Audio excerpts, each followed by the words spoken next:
अस्सलाम वालेकुम नाज़रीन, मैं हूं अरसलान खोकर। आप देख रहे हैं program play field. Asia cup का आगाज़ हुआ और अपना खाता जीत के साथ खोला अफगानिस्तान ने। अफगानिस्तान को बहुत ही हल्की टीम मिली, जिसे मैं कहूँ बिल्कुल ही अफगानिस्तान के लेवल से बहुत नीचे की टीम हांगकॉन्ग, लेकिन बहरहाल टीम थी और अफगानिस्तान ने उसका फातिहाना आगाज़ किया।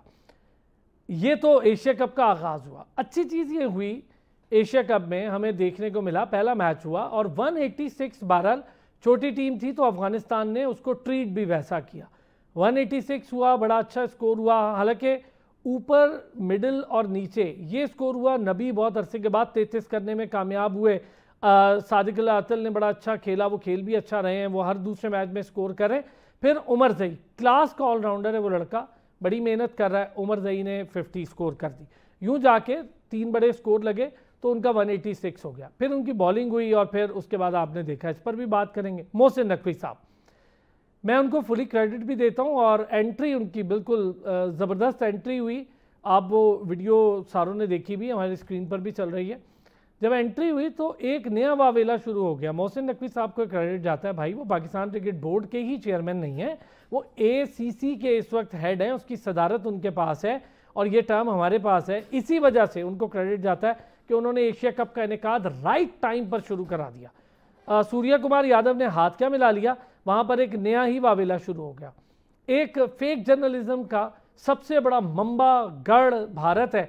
उनका एक फेक जर्नलिस्ट है मुफद्दिल वोरा, वो सारे जानते हैं, बेचारा पता नहीं कहाँ से उसको नींद में खबरें लिखना आती हैं, सुबह अपनी बेइज्जती कराता है। उन साहब की ट्विटर की खबर ने भारत में एक अलग आग लगाई और ये भी कह दिया उन्होंने कि सलमान अली आगा से हाथ नहीं मिलाया। अजीब बात है भाई, खुद उतरते हुए हाथ मिलाया। वो खिलाड़ी हैं, उनका इससे कोई ताल्लुक नहीं है। सलमान ने बड़ा अच्छा जेस्चर दिया। फिर सलमान अली आगा से सवाल किया गया, बड़े सीनियर सहाफ़ी ने सवाल किया कि आप जो एग्रेशन दिखाते हैं उसके हवाले से क्या मामला है। तो उन्होंने कहा जी तो सबको अलाउ है एग्रेशन दिखाना। सूर्या कुमार यादव ने कहा जी बॉलर्स हैं और अप्स एंड डाउन होता है, एग्रेशन इस गेम का हुस्न है। अगर हम एग्रेशन नहीं दिखाएंगे इस गेम का हुस्न नहीं आएगा। और यही सलमान अली आगा ने कहा, हमें भी कोई हिदायत नहीं दी गई और ना मैंने अपने खिलाड़ियों को कोई हिदायत दी है। अच्छी चीज़ है।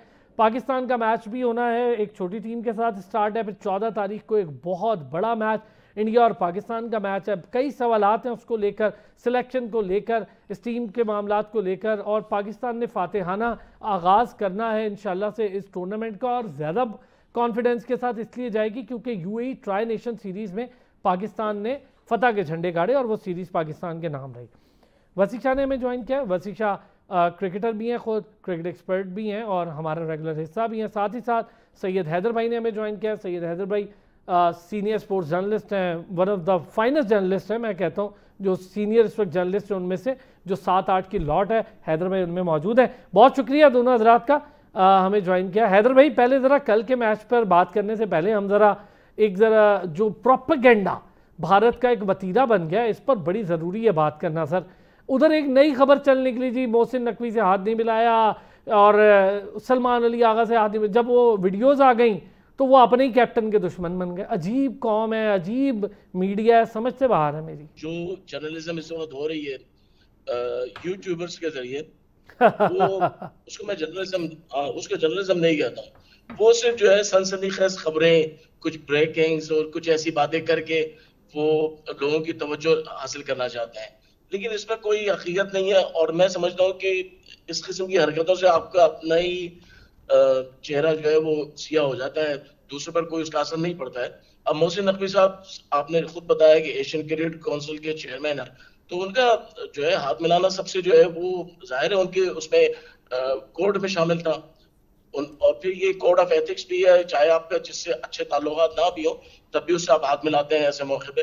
अच्छा, सलमान अली आगा से हाथ ना मिलाना, मैंने तो देखा उन्होंने हाथ क्या गले मिले, वो तो सलमान को गले लगाया। तो ये सारी चीजें जो है ये फेक जर्नलिज्म है, इसको हम ब्लैक जर्नलिज्म कहते हैं, येलो ये चीजें आजकल इसलिए ज्यादा आम हो गई हैं क्योंकि लोग सनसनीखेज खबरें सुनना चाहते हैं, वरना सीरियस जर्नलिज्म में इसकी ना कोई गुंजाइश है और ना ही लोग इसको पसंद करते हैं। दूसरी बात, मैं एक बात कहूंगा कि मोहसिन नकवी साहब को क्रेडिट जाता है इस बात का कि उन्होंने, हालांकि हालात मुवाफिक नहीं थे, एक 2 महीने पहले आपके साथ एक दोनों मुल्कों के दरमियान जंग की सिचुएशन थी, चलिए वो खत्म हो गई उसके बाद, लेकिन अभी तक ताल्लुकात सही बहाल नहीं हुए। उसमें भी ये हो जाना बहुत बड़ी बात है। और इनकी डिप्लोमेसी को मैं समझता हूँ खराज तहसीन पेश करना चाहिए कि उन्होंने कन्विंस किया। तो अच्छा यही चीज हैदर थी भाई, जिसको इस ज़का पर ना अशरफ नहीं कर मैंने आपसे बड़ी डिटेल बात करनी है। आपने तो बहुत अदवार कवर किए हैं ना। चेयरमैन पीसीबी जिस तरह से इस वक्त काम हो रहा है, हम आज से पहले इसी का रोना रोते थे, भाई लॉबी कर लो, चेयरमैन पीसीबी का रोल नजर आए। अब हमें नजर आ रहा है। अच्छा, ज़ीशान नादिर महसूद साहब ने भी हमें ज्वाइन कर लिया है, साबिक फर्स्ट क्लास क्रिकेटर हैं, क्रिकेट एक्सपर्ट है, बहुत शुक्रिया ज़ीशान, आपने भी हमें ज्वाइन किया। हैदर भाई एक कमेंट पहले इस पे, फिर मैं ज़रा आगे बढ़ूंगा। चेयरमैन पीसीबी दोनों दफ़ा, चाहे वो चैंपियंस ट्रॉफी हो या एशिया कप हो, जो लॉबिंग की, जो मुश्किल हालात थे, नो डाउट जो क्रेडिट देना चाहिए, जो ड्यू है, वाकई में उन्होंने बड़ा ज़बरदस्त रोल प्ले किया।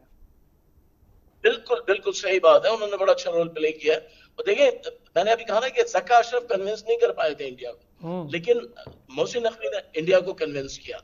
और जाहिर है जब आप उनके सामने सारे हकाइक रखते हैं, सारे फैक्ट्स रखते हैं कि भाई देखें आपके ना ऐसा नेगेटिव रोल प्ले करने से ये नुकसान होंगे, तो फिर वो कन्विंस हो जाते हैं।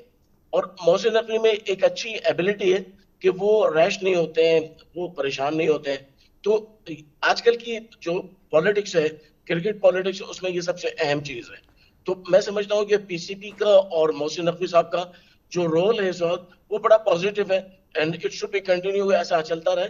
तो मुझे यकीन है कि बहुत जल्दी बायलैटरल सीरीज भी शुरू हो जाएंगी। चले, ये तो एक ज़बरदस्त हो गया, बेहतरीन हो गया, अच्छी चीज़ है, पॉजिटिव है, बड़े अरसे बाद। देखिए जो अच्छा होता है हम उस पर बात करते हैं ज़ीशान, और करनी भी चाहिए। आपको बहुत सारे इख्तलाफात होंगे, मुझे भी होंगे बहुत सारी चीज़ों से, लेकिन जो चीज़ एक बेहतरी की जानिब है या जिस पर एक बड़ा ज़बरदस्त फर्म स्टैंड लिया है, मैं कहता हूँ ये पहली बार हो रहा है कि Pakistan cricket board front foot पे खेल रहा है। हम तो इतना दबक्कू खेला करते थे कि बायलैटरल सीरीज़ के पैसे भी ज़ाया हो गए, बायलैटरल सीरीज़ भी ना हो पाई। शहरियार खान साहब मरहूम वहाँ गए बेचारे, उन पर हमला भी करने की कोशिश कर दी गई भारत में। नजम सेठी साहब कोशिश करते रहे, ज़का अशरफ कोशिश करते रहे, कुछ भी ना हो पाया। लेकिन हमने एटलीस्ट दो स्टैंड लिए कि भाई एक तो भारत नहीं जाके खेलेंगे, जो भी मैच होगा बाहर होगा, और हमने एशिया कप भी करवा लिया और चैंपियंस ट्रॉफी भी। शुक्रिया अरसान भाई प्रोग्राम इनवाइट करने के लिए। जी बिल्कुल, आपने ठीक कहा कि जो भी इस वक्त डिप्लोमेसी हुई है उस पर खराज तहसीन पेश करना चाहिए इस वक्त की मैनेजमेंट को। नो डाउट बहुत मुश्किल है इंडिया को कन्विंस करना, क्योंकि उनकी हेजिमनी है इस वक्त क्रिकेट में। वो पैसा लेके आते हैं इस स्पोर्ट्स में, और उसी पैसे के बलबूते पे जो है ना वो इस तरह के डिसीजन या इस तरह की अपनी बातें मनवाने की कोशिश करते हैं कि जैसे भी उनको सूट करता है वो उसी तरह इसको लेके चलें।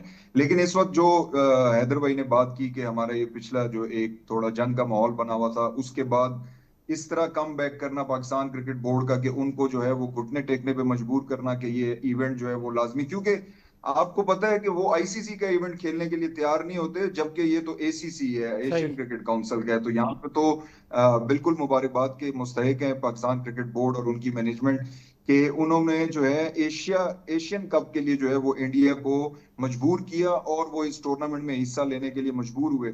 इसके अलावा जो पहले बातें हुई, जैसे पहले चेयरमैन थे, इसमें हम किसी को जो है उनका जो मेहनत है उसको कम नहीं कह सकते। उसकी वजह ये है कि ये आपको भी पता है इस्लाम भाई कि ये सिर्फ जो है वो बोर्ड टू बोर्ड नहीं होता जो पाकिस्तान इंडिया का प्रॉब्लम है। ये आपको पता है डिप्लोमेटिक लेवल पे, एग्जेक्टिव लेवल पे जो है वो प्राइम मिनिस्टर लेवल तक जो है ना ये बातें होती हैं। उसके नहीं, बाद मैं आपकी बात से ज़ीशान अग्री हूँ, इसमें मैं गवर्नमेंट को भी बहुत ज़्यादा क्रेडिट देता हूँ। आप भी जानते हैं, मैं भी जानता हूँ, हैदर भाई, वसी, नो डाउट बैक हैंड पे गवर्नमेंट ने बड़ा काम किया। लेकिन इसमें एक चीज़ बड़ी इंपॉर्टेंट है, देखिए लॉबिंग जिसका मैं जिक्र कर रहा हूँ ना, वसी इसमें एडअप करें, जो लॉबिंग है ना, हमने देखा पहले हमारी कमजोरी सिर्फ लॉबिंग थी। पाकिस्तान क्रिकेट बोर्ड के पास पैसे की कमी नहीं थी, स्टार्स की कमी नहीं थी, क्रिकेट टीम की रैंकिंग का कोई मसला नहीं था। पाकिस्तान क्रिकेट जहां आज खड़ी है, आज से पहले भी इतनी पॉपुलर थी और इतना ही बड़ा नाम था, और इंडिया पाकिस्तान का मैच पहले भी इतना ही इंपॉर्टेंट था जितना आज है। लेकिन एक अच्छी बेहतर डिप्लोमेसी जिसको कहते हैं ना, उसका मेरा ख्याल है पोर्ट्रे किया है मोहसिन नकवी साहब ने। बिस्मिल्लाहिर्रहमानिर्रहीम, बहुत शुक्रिया। देखें ये डिप्लोमेसी वाली जो बात है, देखें अफगानिस्तान इस चीज़ में थोड़ा सा रिलेक्टेंट था क्योंकि इंडिया उनको सपोर्ट करता है। जिस तरह आप तो उन्हें इंडिया की बी टीम भी कहते हैं, नहीं, लेकिन मैं तो हमेशा कहूंगा आप ये देखें कि मोहसिन नकवी साहब रातों रात वो बजाय इसके कि वो ये जो बोर्ड मेंबर्स की मीटिंग हुई वो उससे पहले रातों रात गए अफगानिस्तान। वहाँ पे उन्होंने वो एक दिन जो वहाँ पे गुजारा उसमें बहुत कुछ चेंज हुआ। फिर एक और डिप्लोमेसी और उनकी थिंकिंग ये थी कि हम अगर बांग्लादेश के अंदर अगर ये इजलास रखते हैं पहली बार हुआ है, एग्जैक्टली होने ही नहीं देते थे भारत, तो बांग्लादेश के अंदर रखा तो वो वोट भी हमारे हिस्से में आ गया। तो फिर जब ये दो चीज़ें देखी गई तो इंडिया ने 100% इस चीज़ को क्लियर किया हुआ था कि हम बाइकआउट करेंगे। उस एक और चीज़ भी बता दूं, श्रीलंकन क्रिकेट बोर्ड के भी मामलात कुछ ठीक नहीं थे, लेकिन चूंकि पाकिस्तान क्रिकेट बोर्ड की डिप्लोमेसी बहुत अच्छी थी, सबको उनके शेयर की बात हो रही थी, हर मुल्क में एशिया कप की बहाली की बात हो रही थी, बांग्लादेश का वोट बड़ा इंपॉर्टेंट, इसलिए ये मामलात बड़े बेहतर। एग्जैक्टली तो इस सब में देखें, हम मोहसिन नकवी को मैं हर रोज़ यही बात करता हूँ कि हमारे पास पहले डिसीजन मेकर्स नहीं थे, जो चेयरमैन पीसीबी थे, विद ऑल ड्यू रिस्पेक्ट सब काबिल एहतराम है, लेकिन उनका खुद फैसला लेने में उनकी वो एबिलिटी नहीं थी। लेकिन मोहसिन नकवी साहब जहाँ जाते हैं, जो करते हैं, वो अपनी मर्ज़ी से और उस पर स्टैंड लेने वाले बंदे हैं। तो उन्होंने ये किया और डिप्लोमेसी से इन चीज़ों को हल किया, और इसमें जितना भी क्रेडिट दिया जाए। और अभी इस वक्त पाकिस्तान की क्रिकेट की बात नहीं हो रही, तो जब एक नाम अगर इस वक्त सेटअप से निकाल दिया जाए तो ये पाकिस्तान की क्रिकेट भी बेहतर हो सकती है। इस पे डिटेल्ड बात करेंगे, सिर्फ एक नाम की को निकालने ले दे नाम दे आकिब जावेद अगर इस सेटअप बस अब आप नहीं खेलते क्रिकेट आगे, ठीक है, तो बस अब आप जो भी है, अगर मैं नहीं खेलूंगा कोई और बच्चा खेल जाएगा, जो और डिजर्विंग है वो खेल जाएंगे। लेकिन एक नाम को अगर वो सोच समझ कर इस चीज़ से निकाल लें, इस सेटअप से निकाल लें, तो शायद रीजन बताएं क्यों आकिब जावेद के क्या फैसले हैं जिससे आपको कोई परेशानी लगती है? सर परेशानी ये है कि आप प्लेयर्स को देखें, आज से पहले अगर आप इंज़माम उल हक को देख लें, मिसबाह उल हक को देख लें, जितने भी लेजेंड्स गुजरे, मियां दाद को देख लें, खान साहब को देख लें, जो भी है, उन पे बुरा पैच आया, ठीक है, लेकिन आपने उस तरह तजलील नहीं की प्लेयर्स की जो इस वक्त हो रही है हमारे प्लेयर्स की। अब आप जो टीम में 17 प्लेयर्स लेके जा रहे हैं, आप प्रेशर में आके सहाफ़ियों को ये बता रहे हैं कि इनसे अच्छा खेलने वाले हों तो हम उन्हें टीम में ले आएँ। फिर जब हम स्टैट्स उठाते हैं, जब उनके रन्स देखते हैं, जब उनकी परफॉर्मेंसेस देखते हैं, जब उनकी खिदमात देखते हैं पाकिस्तान क्रिकेट के लिए, जो 17 हैं उनकी सब की मिला के उस एक बंदे की मैं इस पर अब बात करूंगा। तो ये चीज़ आपने चले एक नया चैप्टर खोल दिया ना, फिर एक ये जो चीज़ है ना, ये चीज़ नहीं होनी चाहिए। और मैं कल एक और प्लेटफॉर्म पे भी यही बात की, आज यहाँ पे भी यही बात करूंगा कि बाबर आजम परफॉर्मेंस की वजह से नहीं, पर्सनल ग्रजेस की वजह से आके जावेद के साथ निकला हुआ है, और नहीं तो ही come straight into 11 of every Pakistan cricket team. Haider भाई इस पे कोई कमेंट करेंगे? वनडे और या टेस्ट हो। यार देखें मैं आपको एक बात बताऊं, हर आदमी के पास जो है ना मौका होता है कि अपने आप को मनवाए, लेकिन उसकी अपनी एक जगह होती है जहां वो मनवा सकता है। बाबर आजम को अपने आप को मनवाने के लिए ग्राउंड है, बैटिंग पिच है, वो उस पर 2 साल से सेंचुरी नहीं कर पाए। देखिए बाबर आजम की टेक्निक मैं आज भी कहता हूँ सबसे बेहतरीन टेक्निक वाले बैट्समैन है पाकिस्तान क्रिकेट में, लेकिन उनको मौके मिले हैं, लेकिन वो उस मौके से फायदा नहीं उठा पाए। ये बात हमें माननी चाहिए। मैं बिल्कुल समझता हूँ आकिब जावेद के जो अल्फाज हैं वो नहीं होने चाहिए, ऐसी बातें नहीं करनी चाहिए, लेकिन उसके साथ साथ हमारे प्लेयर्स को भी अपने आप को साबित करना चाहिए, प्रूफ करना चाहिए जब भी मौका मिले। अभी बाबर आजम को जो है वनडे में मौका मिला, वहां पे वेस्ट इंडीज में क्या कर सके। देखिए ये चीजें जो होती हैं वो आगे चलकर आपके लिए आपका रास्ता वो तंग कर देती हैं। अगर आप वहां पे सेंचुरी करते, आप वहां पे अच्छा स्कोर करते, पाकिस्तान सीरीज जीत जाता है अगर वो, तो आपका नाम हो जाता, लेकिन आप वो नहीं कर पाए। तो बाबर आजम अपनी जगह बहुत अच्छे हैं, लेकिन उनको भी सोचना पड़ेगा कि अगर मेरे खिलाफ कोई बात कर रहा है तो क्यों कर रहा है, उसकी वजह भी देखनी पड़ेगी, सिर्फ इस पे नहीं। अच्छा हैदर भाई एक चीज ऐड कर दें, आपको याद है ना बाबर आजम के बारे में मैं आप हमेशा एक बात, और रिशान वसी सारे करते हैं, आपको याद है आज से 3 साल पहले चले जाते हैं, 2022 में जाते हैं, तब तक बाबर आजम ने कभी आके माइक पे जवाब नहीं दिया, बैट से जवाब देता था, सब खामोश हो जाते थे। जी जी जी हाँ बिल्कुल। देखिए बैट से, देखें एक बैट्समैन जो है वो बैट से जवाब देता है, जब उस पर क्रिटिसाइज किया जाता है।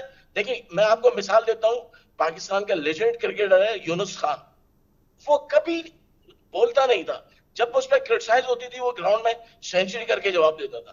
तो ये चीजें जो है हमारे नए इन लोगों को समझना चाहिए, यूनुस खान से सीखना चाहिए कि आप यूनुस खान बनना चाहते हैं या तनवीर अहमद बनना चाहते हैं।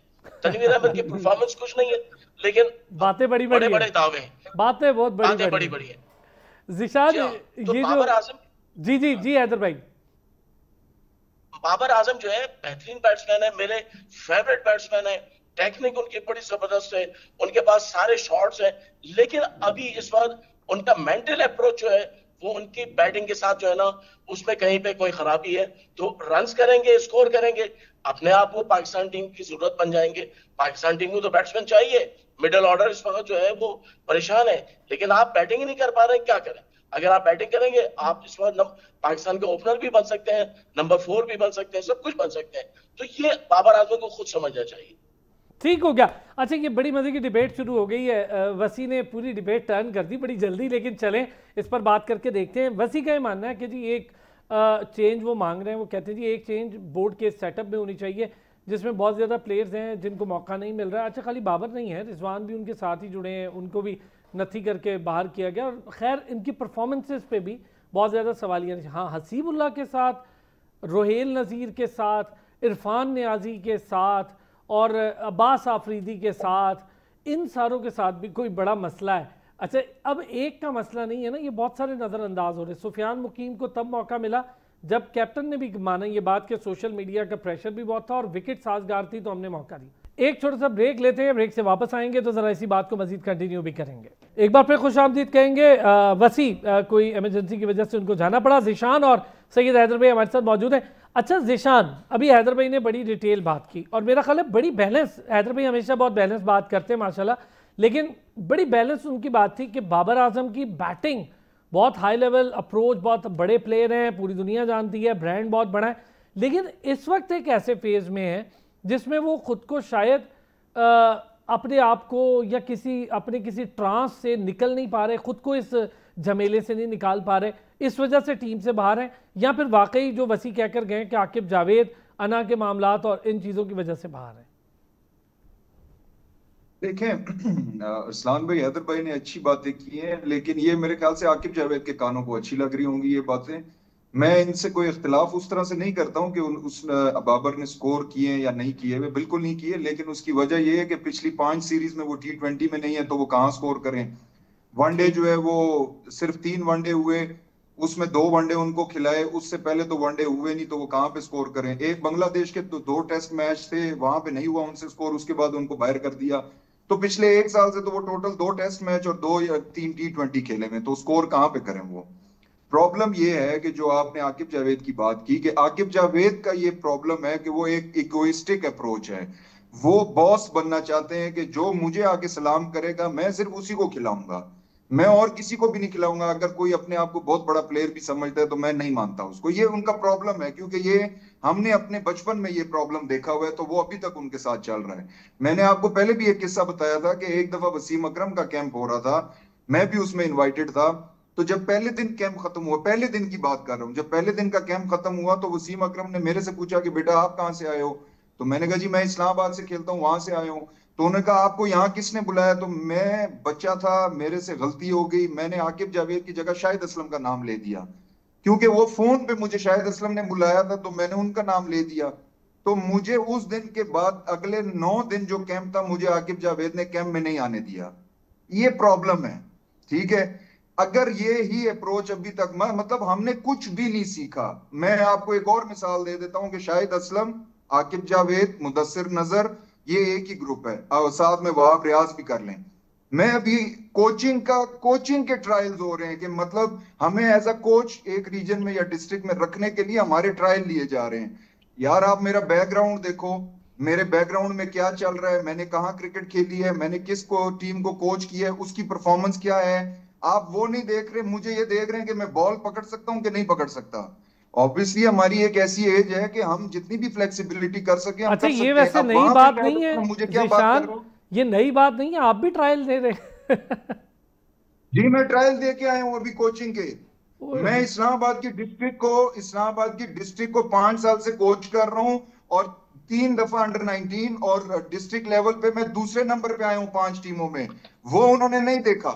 मैंने 4 डिस्ट्रिक्ट को सिलेक्शन की 3 साल, वो उन्होंने नहीं देखा। उन्होंने देखा कि मेरा बॉल मैं पकड़ सकता हूं, क्योंकि मैं वहां पे ये बात करने लगा। लेकिन फिर थोड़ा सा मेरी जुनैद यार से मीटिंग हुई थी उससे पहले, तो मैंने कहा मैं बोलूंगा तो बहुत हार्श ना हो जाए, क्योंकि मैं ये कहने लगा था कि मैंने कहा आपने सारी उम्र बॉलें फेंकी है, तो आपको यही कोचिंग लगती है कि कोच कौन, बॉल कौन पकड़ रहा है। तो प्रॉब्लम ये है कि उन्होंने ऐसी बातें मुझे की कि वो जाहिलों वाली बातें।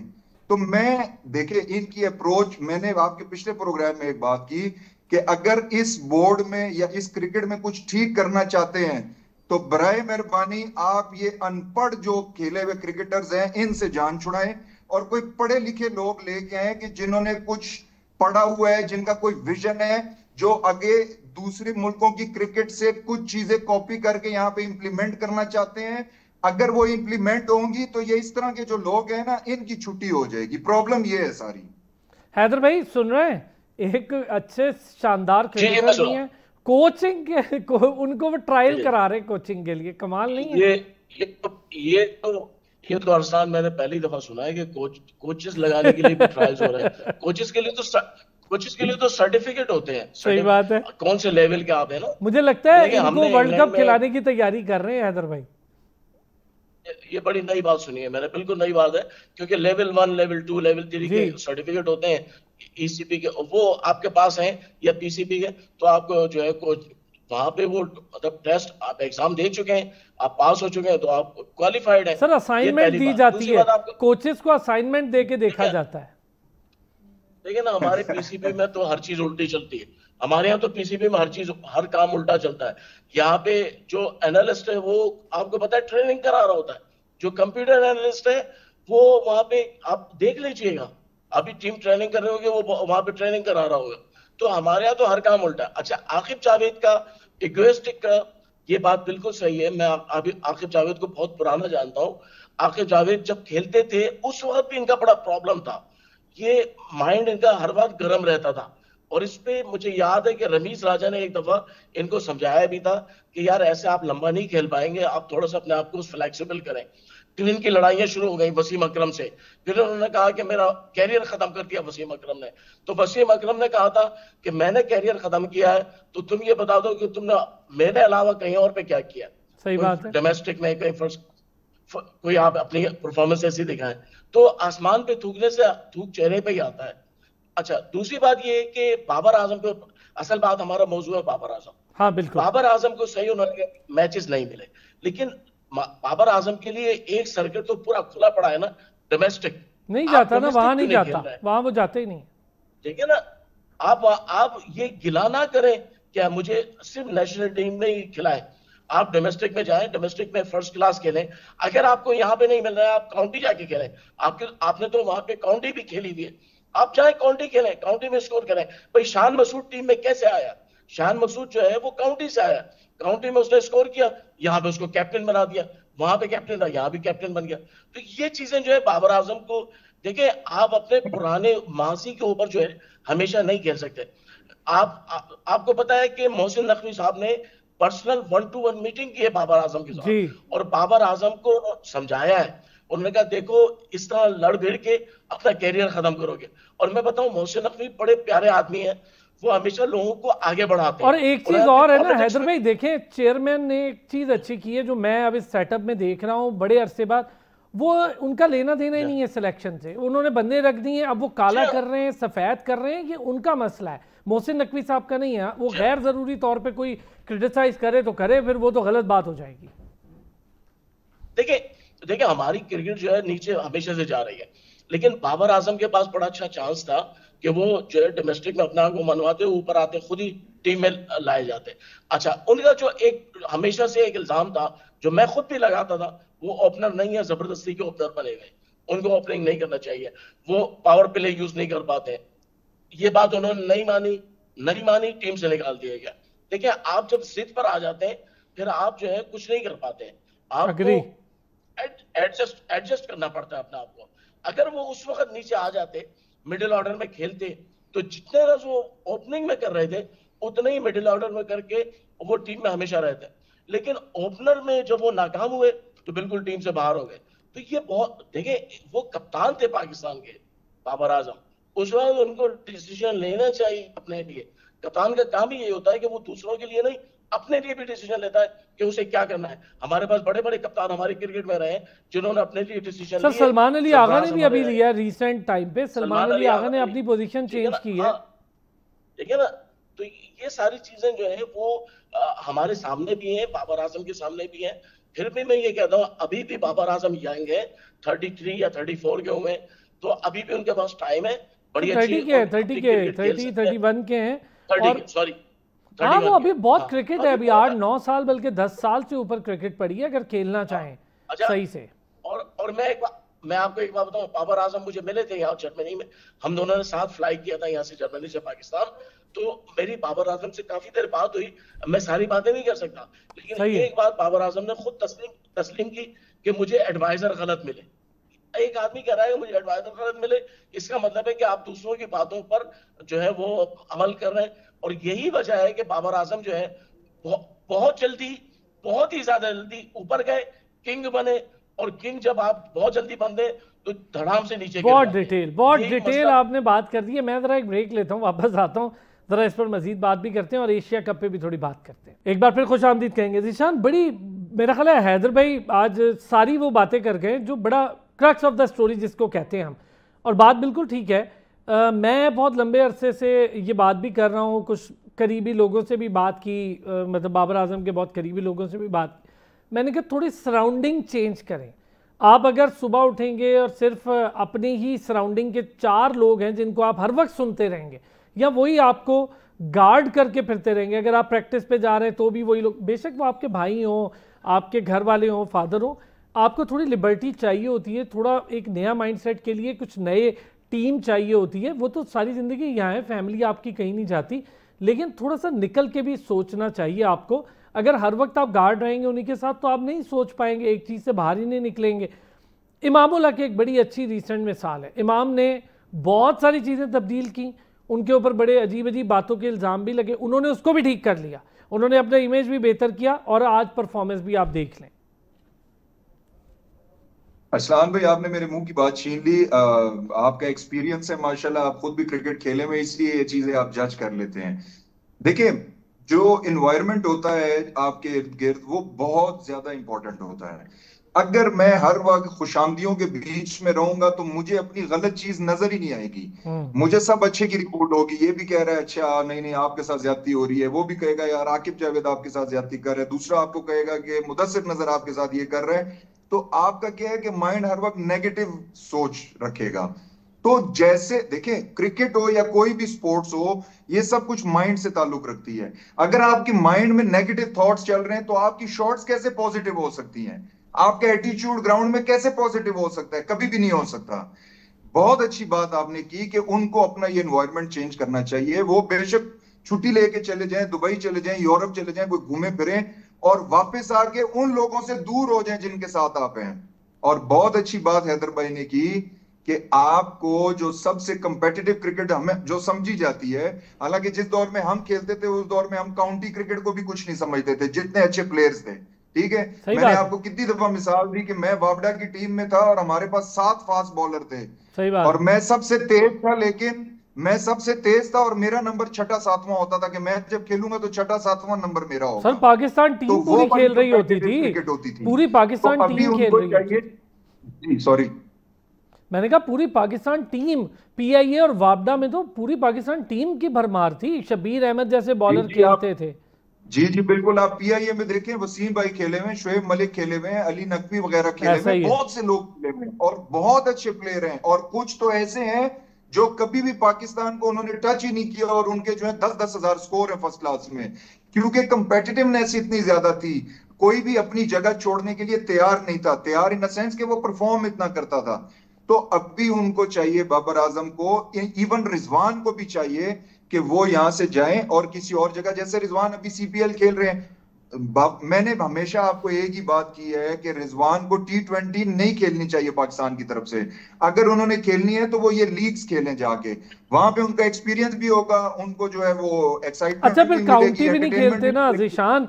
आपको याद है पहले बाबर काउंटी खेल रहे थे, काउंटी के मैचेस वनडे भी होते थे और 4 डे भी आप खेल, वो बात होती थी, उसमें फिर आप निखर के सामने, और बाबर उन दिनों में बहुत स्कोर करते थे। एग्जैक्टली आप देखें, इंग्लैंड की जो पिचेस हैं वो हर ग्राउंड में डिफरेंट पिचेस हैं और ये उनका एक प्रोसेस है। वो आप कभी अगर 5 टेस्ट मैचेस देखेंगे तो पहला मैच वो लीड्स में कराएंगे, दूसरा मैच आपको लॉर्ड्स में खिलाएंगे, तीसरा मैच वो एजबेस्टन में खिलाएंगे आपको, वो हर जगह आपको टेस्ट करते हैं और फिर जैसे जैसे उनका रिजल्ट बनता है उस सीरीज का, उसके मुताबिक वो पिचेस तैयार करते हैं। आप आखिरी मैच देखें जो इंडिया और इंग्लैंड का, वो वहां पे तेज विकेट थी, उसके अलावा उन्होंने 4 मैचों में फ्लैट विकेट्स बनाई। क्यों? वहां पे उनको रिजल्ट चाहिए था ताकि वो सीरीज जीत लें, लेकिन वो इंडिया बहुत अच्छा खेला, सीरीज बराबर होगी।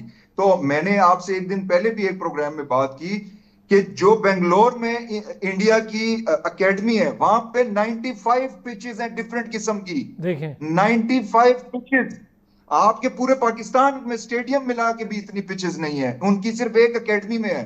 तो आप अपना लेवल देखे कहां पे है। हम बाबर आजम की बात तो करते हैं, लेकिन बाबर आजम इस ऐसे निजाम से होके इतना अच्छा प्लेयर बना है, उसको खराब करने के लिए हम सब इकट्ठे हुए हैं कि किसी तरह हम इसको खराब कर दें। ये बात तो ठीक है। ये आपने बहुत अच्छा मशवरा दिया कि उनको चाहिए कि वो यहां से क्रिकेट छोड़ें।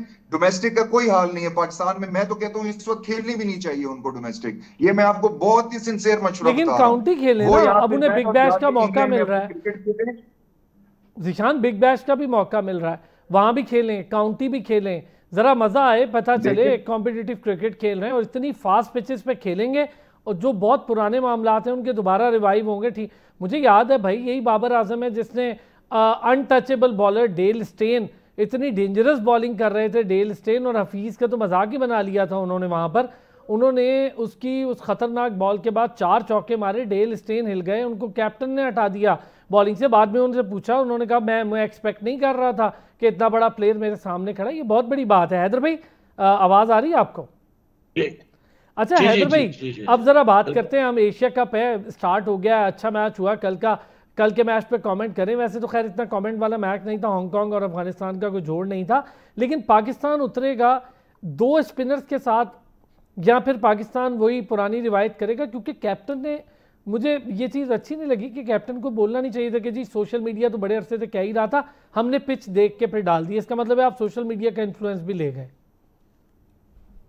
ये सोशल मीडिया तो आपको पता है ही, मतलब आदमी इन्फ्लुएंस में आ जाता है। लेकिन मैं आपको बता दूं, पाकिस्तान 2 स्पिनर्स के साथ नहीं जाएगा, क्योंकि एक स्पिनर तो ऑलरेडी उनके पास है, मोहम्मद नवाज, वो तो है ही। रेगुलर स्पिनर सिर्फ एक ही होगा, मेरे ख्याल से अबरार होंगे, सुफियान मुकीम नहीं होगा। अच्छा, पिचेस का मैं आपको बता दूं, दुबई की जो पिच होगी वो शारजा की तरह नहीं होगी। दुबई की पिच है थोड़ी सी फ्लैट है और उस पर थोड़ा सा हल्का सा बाउंस भी है, यानी स्पिनर्स के लिए इतने ज्यादा मौके नहीं होंगे वहां पे दुबई की पिच पे। और कल भी आपने देखा कि हैदर भाई वक्त की बड़ी कमी, लेकिन आपने ये जो बड़ी बात की कि वो वाली सिचुएशन नहीं मिलेगी जो आपको वहां मिली थी यूएई में। हर जगह अलग सिचुएशन होगी, फ्लैट ट्रैक होगा, और आपने ये भी हमें बता दिया कि एक ही स्पिनर के साथ जाएंगे। बहुत शुक्रिया जिशान, आपका बहुत शुक्रिया। सैयद हैदर भाई बहुत शुक्रिया, वसी हमारे साथ मौजूद रहे, उनका भी शुक्रिया। कल फिर होती है आपसे मुलाकात, अपना ख्याल रखिएगा।